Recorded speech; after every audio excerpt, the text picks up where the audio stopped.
Tik neklauskit niekad, kiek šiandien man metų, kiek kartų eita vasarom, kiek rudenio takų, kiek išbarstyta žiedlapių obels, kaip ašarų, sustingusių tuo sidabru man ant plaukų.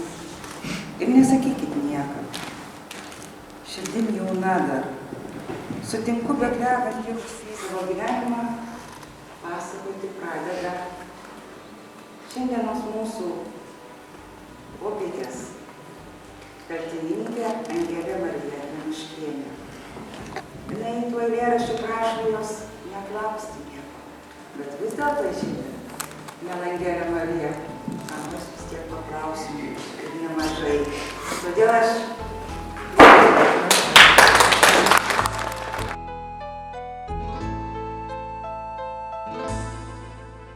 mūsų kviečiu ir pirmąsyk man matomą žmogų, panevėžietę, o kas jinai paskui pristatysiu, Sandra Kairytė.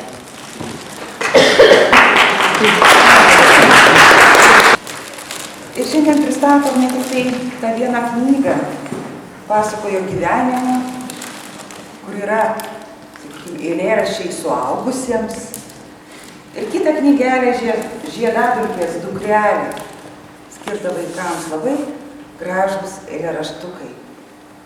Ir jau bene antrą savaitę mūsų viešosios bibliotekos parodų salę puošia labai netikėta, gal netokia jau dažna, ebrų technika atlikti kūrybiniai darbai.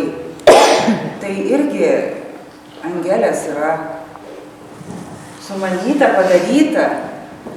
Ir taip vieno žmogaus, ir dar yra visai nedaug, tiesiog keletą nuotraukų iš vienos kelionės.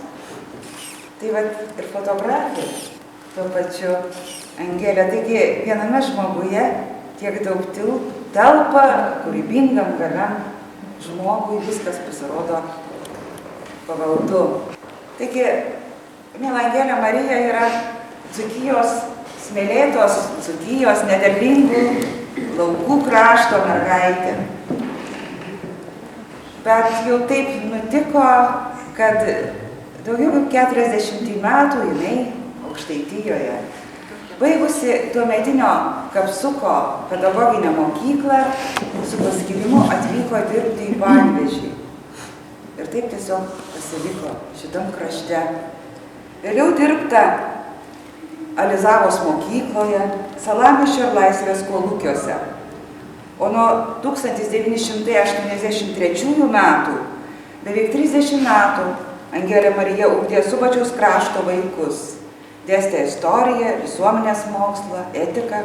5 pradinukų laidoms ji yra ir išliks visam gyvenimui pirmoji mokytoja.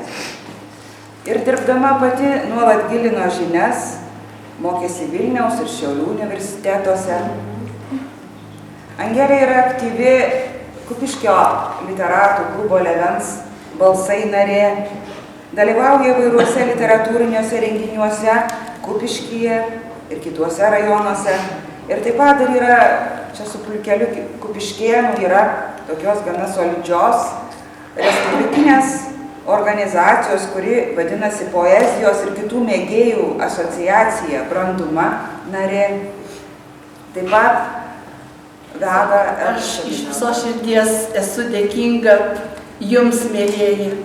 Jūsų akių šiluma šiandieną man bus tuo stimulu ilgus metus. Ir turbūt ir buvo, kad tiek daug buvo galima padaryti bet pasakysiu teisybę, ne per 1 metus. Pasakoju gyvenimą, tai yra mano eilėraščių rinktinė. Čia sudėta daugelis jau įspausdintų įvairiuose laikraščiuose eilėraščių, kurie laimėjo tam tikrus prizus, dalyvavo įvairiuose skaitymuose.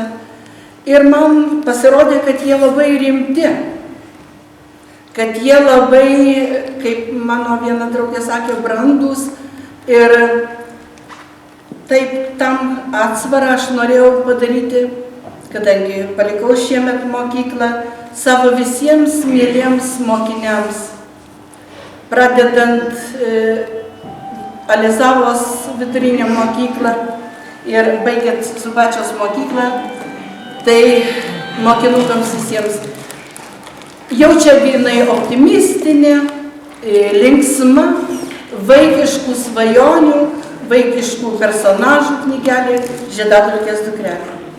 Ją ir paskyriau visiems, tie, kurie mane mylėjo, tiem, kam aš galėjau gyvenime duoti žinias, savo supratimą. Vardų buvo parašyta. Kiekvienam savo. Laikas rugelio grūdui sėti, bręsti varpai, pjauti, medeliui skleist lapus, brandinti pumpurus ir laukti. Baisios žiemos, kurie atrodo tvoroms pyškant, nepasibaigs jau niekados. Ir meilės jausmui pirmutiniam, kuris nesirenka dienos, ir kūdikėliui gimti, augti, svajoti, neuždrausta juk niekam, niekados. Švelnus drugelis per vieną dieną gyvenimą suspėja nugyventi. Ir jeigu neliepsina, tai kasgi į priekį veda, jį tokį mažą, paslaptingą, gražų. Likimas kiekvienam iš karto, tik kartą duotas, nepaprastas, sunkus, skaudus, nesumeluotas. Kiekvieną vis kitaip žvaigždė palydi, kartais į pragarą, o gal į skrydį. Kiekvienas miname skirtingą taką ir kaip gražu, kai netikėtai žingsniai, žvilgsniai susitinka. Ir kas nutinka? Šaltoj žiemos dienoj vienu ritmu širdelės plaka, žemė suktis nesustoja ir lūpos nesustodamos kartoja, kiekvienam savo. Kaip matot, jaudinas. Gal ir neišdrįsus būčiau tiek daug padaryti, jei iš tikrųjų nebūčiau gavusi likimo dovanos. Aš sakau, kad tai yra Dievo dovana man. Va štai šitą mergaitę prieš jūs sėdinti. Iš tikrųjų, jinai kiekvieną mano mintį, kiekvieną mano žodį sugebėjo išpiešti.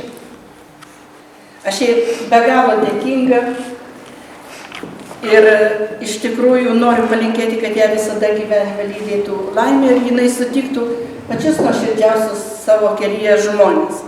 Taigi jums pristatau dailininkę. Jau 3 knygelių, mes jau padarėm 3 knygelės. Kita greitai po naujų metų pasirodys. Šiandien aš atnešiau parodyti Sandrutės darbus.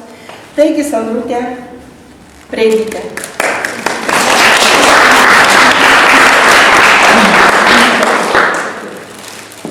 Kasgi bebūtų ir kaip aš būčiau galėjęs padaryti visą tai, jeigu aš neturėčiau savo brangiausio žmogaus. Šiandien visų akivaizdoj aš noriu jam ir padėkoti. Todėl, kad tai buvo ir mano įkvėpėjas ir padėjėjas visais gyvenimo atvejais. Ačiū, Pranukta.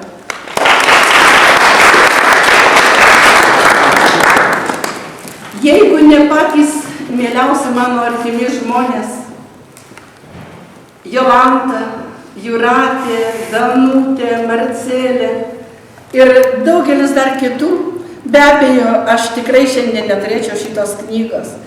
Pasakė Jolanta, tetulyt, tik tai rašykit, o aš jums spausdintą jau grįžoti kuo greičiau. Taigi, aš šiandien irgi spaustuvės direktorė, dar čia svečiuojasi, ačiū jai labai iš visos širdies. Taigi visi bendrom jėgom susirinkom, susitarėm ir išėjo tokios labai gražios 2 knygelės ir greitų metu turėsim jau ir 3. Ir akys tamsos vis dar vengia. Susėskim, susiglauskim, vaikai paūgėjo, tebeskauda širdyse dar randai, neberandu vis raktų rugsėjo.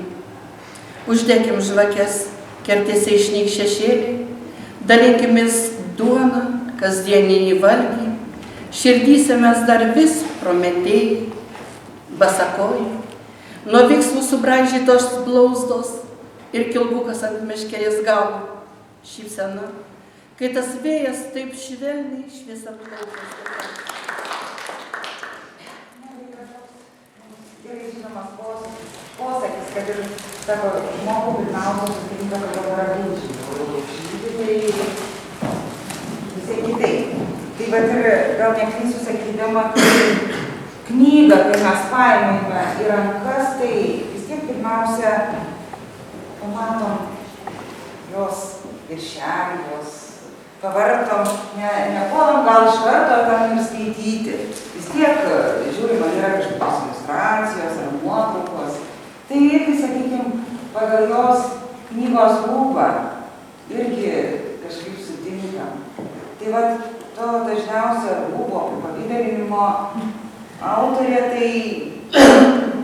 autoriai būna dailininkai ir labai miela, kad būna tokie, sakykime, bendraminčiai su autoriais. Va.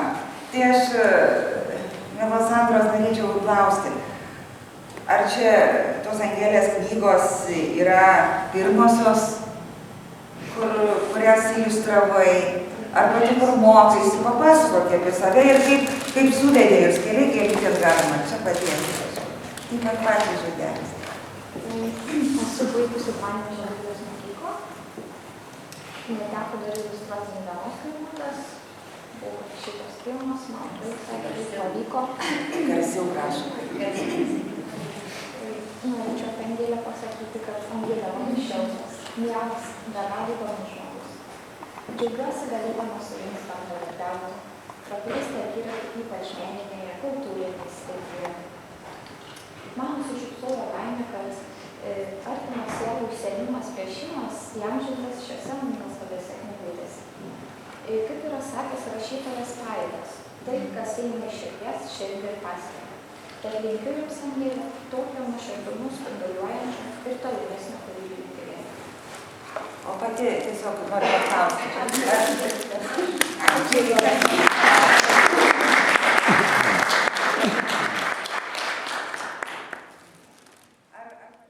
Na va, ir sakykime, bet tai yra vis tiek skirtingi labai darbeliai. Yra vat, tos knygos pasakoju gyvenimą ir tie vaikiški. Kurie buvo taip lengviau? Ar čia dušios buvo pačiai? Na, vaikiškos gal labiau, mėliau širdžiai, bet išskirti, jeigu jau užsiėmėsiu eilėraščių, tai jau iš širdies viską darau. Na va, ir kokius tu dažus, kokią techniką čia naudojai? Tai akvarelė, tušinukas, paprastas, žėlėmis čia, spalvoti pieštukai, kreivutės. Ir tikrai, kas, vat, ar vartėt, ar dar pavartysi, tai tikrai yra labai spalvinga, graži, linksma, yra tokių visokių gražių gyvūnėlių, paukščiukų, žvėriukų, viskas labai, labai linksma, tokia, netgi primena, sakykime, mano vaikystės knygelės. Čia toks irgi linksmas, man labai patiko šitą eilėraštį iliustruoti, Gudobelės obuoliukai. Gudobelės obuoliukai, raudoni širdies lašiukai, šiandien nuo pat ryto ant žemelės krito. Obelis plati, galinga, meilės obuolių nestinga, šypsosi Janytė, sodybėlė džiaugsmų švyti. Į kraitelę lipti skuba, mažutėliai obuoliukai, kad širdelės neskaudėtų, visos ligos šalin bėgtų.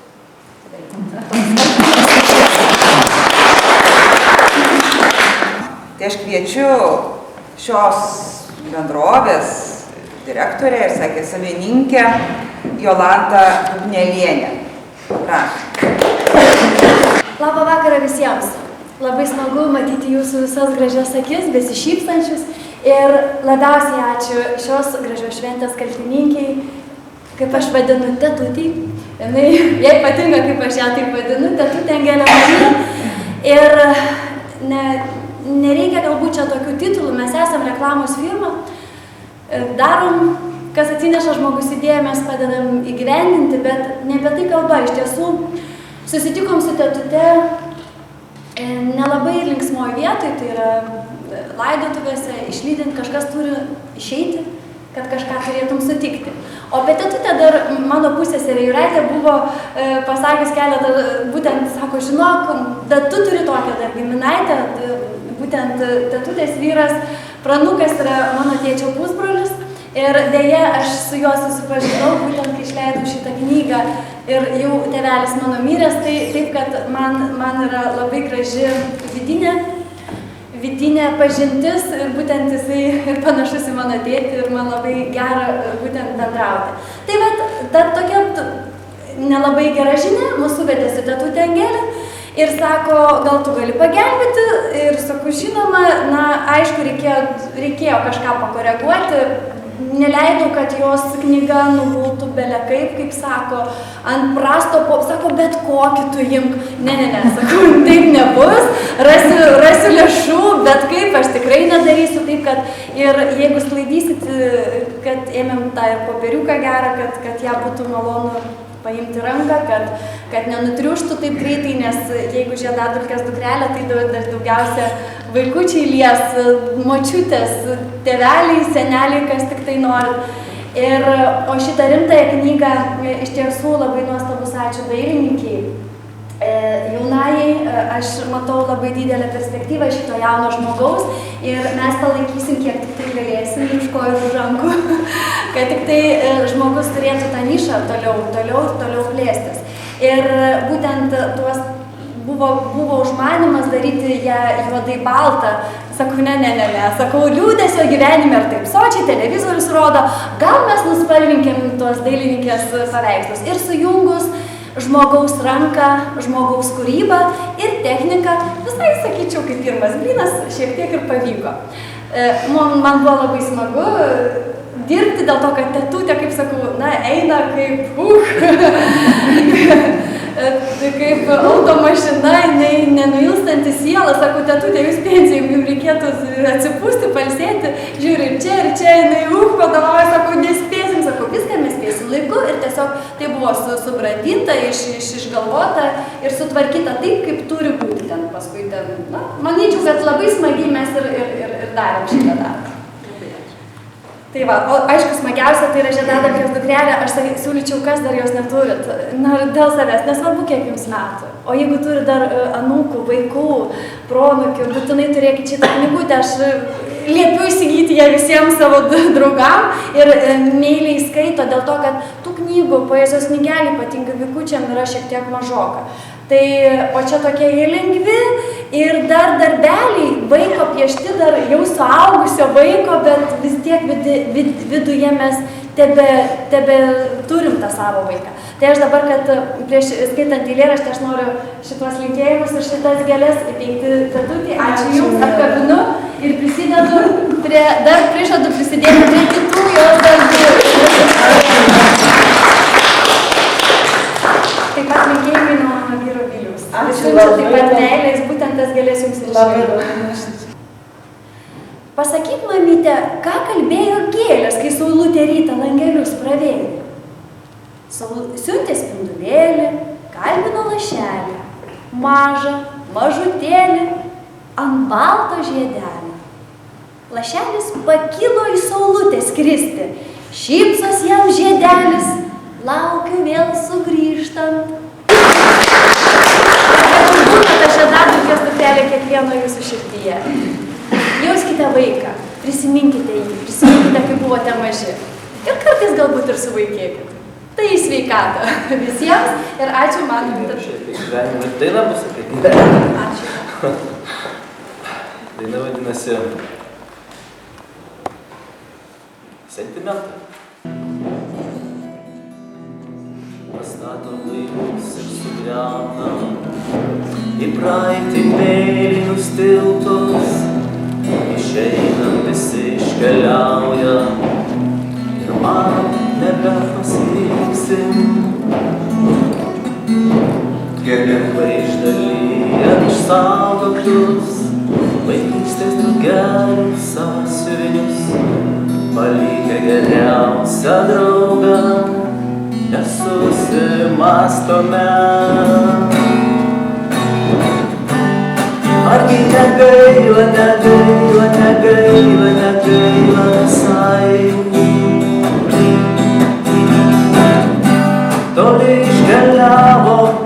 Kilo vaikystės dienų aitvarai. Atvyko močiutė Vilytė, juodų serpentėlių raškyti. Su savim jie atsivežė gražų, kupiškėniškų žodžių. Ir vaikai tikrai skaitys. Vaikai mielai skaitytų, papildykite savo bibliotekos fondus. Čia ir vaikiškom, ir kitos skyrios jau brandžios tos vaikų.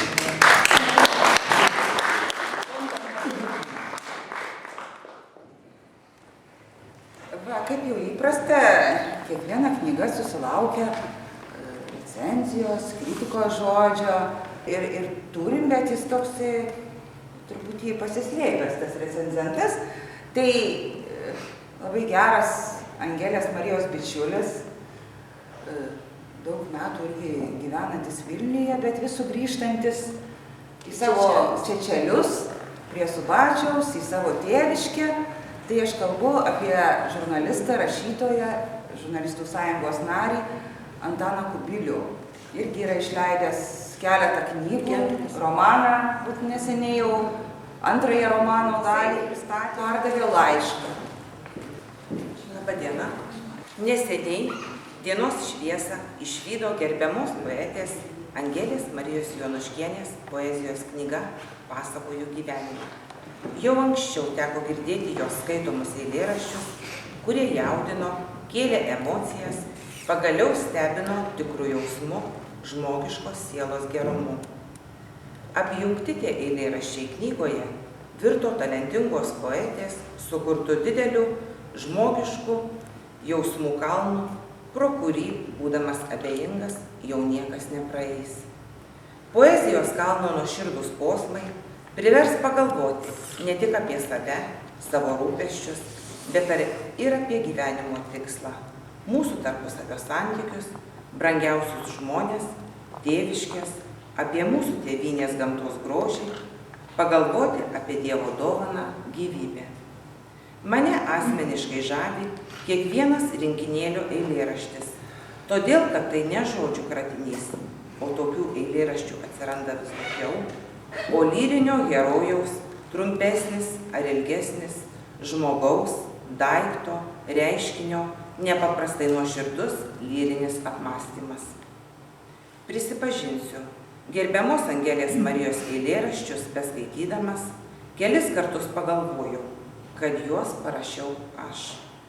Koks dar didesnis gali būti talentas, kaip įsibrauti į žmogaus širdį, ją taip pavergti poetiniais žodžiais ir mintimis, kad skaitytojas nejučia susitapatina su autoriumi. Kita eilėraščių rinkinėlio savybė – melodingumas. Pavyzdžių gali būti eilėraštis Žiedadulkės dukrelė, skirtas 2012 metų Subačiaus abiturientams. Ir šis, ir kiti elegijos forma parašyti eilėraščiai, kuriuose lyrinis herojus pats klausia savęs ir pats atsako, nuoširdžiai, lyriškai ir labai prasmingai. Toks eiliavimas man primena Salomėjos Nėries kai kurias eiles, kurios vėliau tapo liaudies dainomis. Miela Angelė Marija, aš džiaugiuosi, kad dar palyginti neseniai, bendraudamas su jumis, patyriau daug džiaugsmo ir jaudulio. Tai jūsų eilėraščiai. Kokie jie nuostabūs. Dėkoju, kad leidote prisiliesti prie jūsų kūrybos, nuoširdžiai linkiu kūrybinės sėkmės ateityje, dėkoju jums iš visos širdies. Antanas Kubilius, Lietuvos žurnalistų sąjungos narys, Čečelių kaimas, 2012 metų rugsėjį.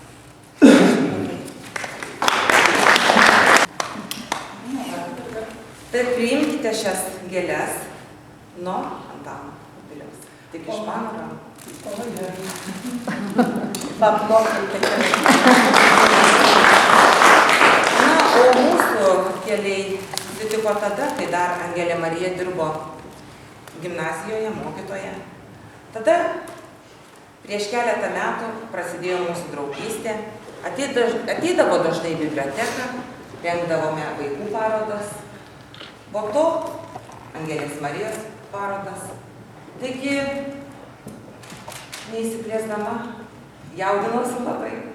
Todėl noriu pasakyti jums, ačiū, kad likimas suvedė mus, ačiū, kad buvote, esate ir būsite. Pačios didžiausios kūrybinės sėkmės ir sveikatos jums. O aš visų akivaizdoje noriu pasakyti tikrai nuoširdų ačiū Subačiaus bibliotekos žmonėms. Pradėjus bendradarbiauti su jais, man ir atsivėrė kažkokia tai gerumo tas kelias, kur aš buvau kiekvieną kartą suprasta, išklausyta, paskatinta. Didelė ačiū ir Ingutei, kuri šiandieną dar bibliotekoje dirba, ačiū Janytei, kurie tokie nuoširdūs žmonės man skatino rašyk, o aš visą laiką rašau tai nuo pat jaunystės, o vis nedrįsau. Atrodo, kad didelė čia visaip kaip, bet iš tikrųjų aš esu labai jautrus ir savęs nereklamuojantis žmogelis. Taigi, dar kartą ačiū bibliotekos žmonėms.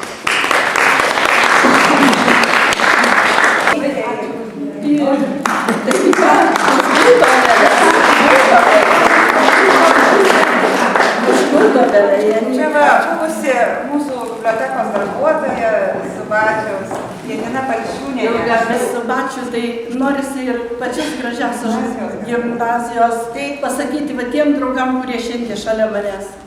Tikrai ačiū, mėlėjai, jūs visą laiką buvot, palaikėt ir iš tikrųjų aš be jūsų irgi buvau niekas. Taigi ačiū visiems, kurie čia yra šalia. Mokytoja Vida. Nežinau, kur yra ta paslaptis, kad žmogus pradeda rašyti. Atrodo, gyvena toks kaip visi ir staiga pasirodo tokia knyga. Visi džiaugiamės tais eilėraščiais, bet aš esu tikra, kad eilėraštis nėra toks dalykas, kaip tas katinas šiltas, prie kurio gali prisiglausti. Ir net takelis vilnonis kojams sušilti.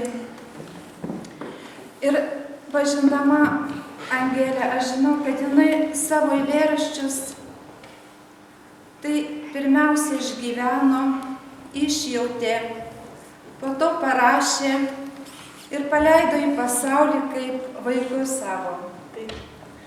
O išgyvenimai tie labai įvairūs jos yra. Patys gražiausi, bent jau man, tai tikrai ne tie, kur iš kultūros ateina, bet iš natūros, kur iš tos kaimo buvusio, tos gėlės, tie žmonės ir skausmo buvo jos gyvenime. Ir gal ne visada mes ją supratom, įvertinom. Ir gal ir jinai išgyveno, kai susitiko su labai protingais žmonėmis, kurie visada žinojo, kaip gyventi, kaip įtikti kitiems. O ji kažkaip kartais ir likdavo gal ir nesuprasta. Ir tikrai atsiprašom. Kaip tikrai. Ir labai tau ačiū, kad esi. Linkiu aš tau kūrybinio nušvitimo. Ir kai neturėsi rašyti čia. Aš dabar noriu apie jūs nebesu.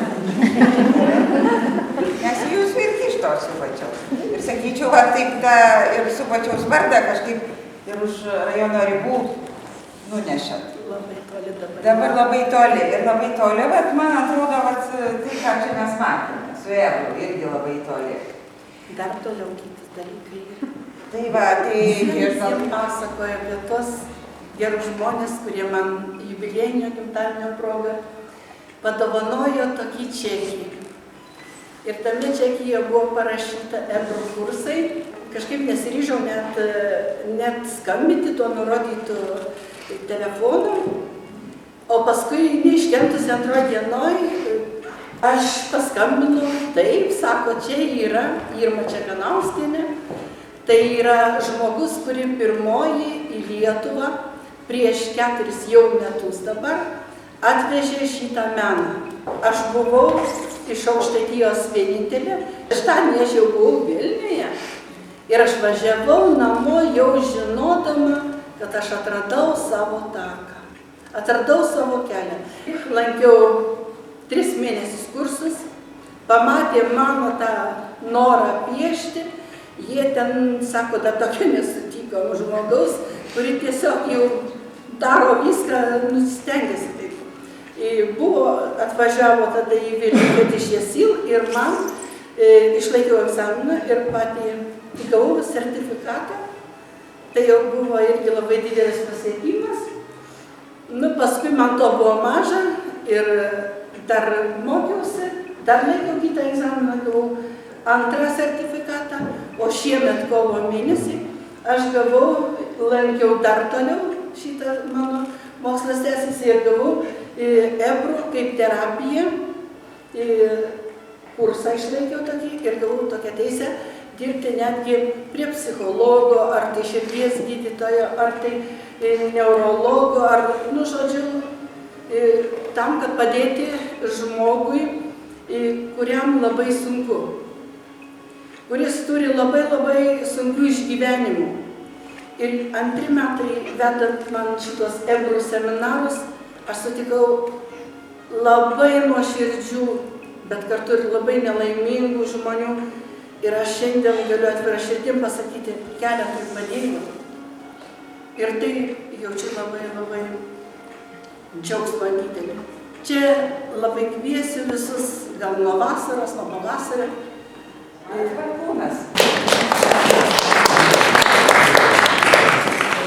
Labas vakaras, brangieji.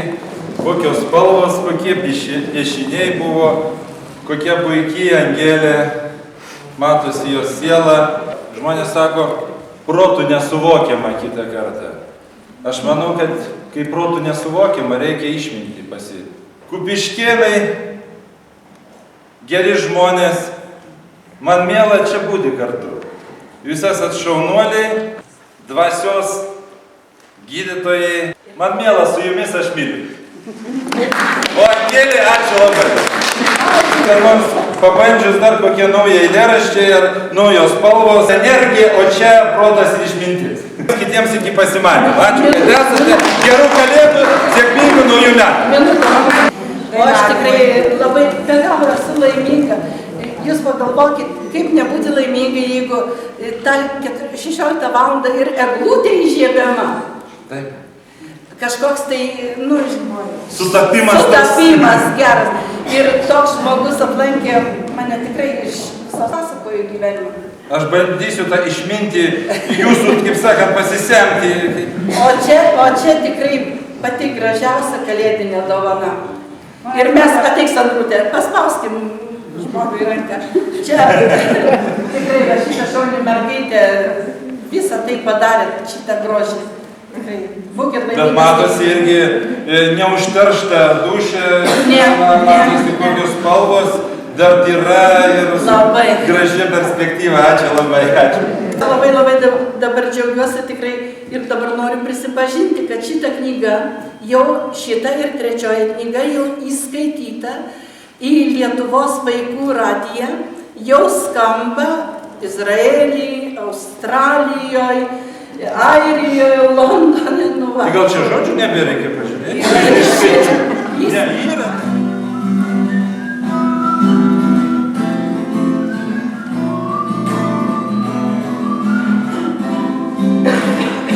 Žalia, žalia, visada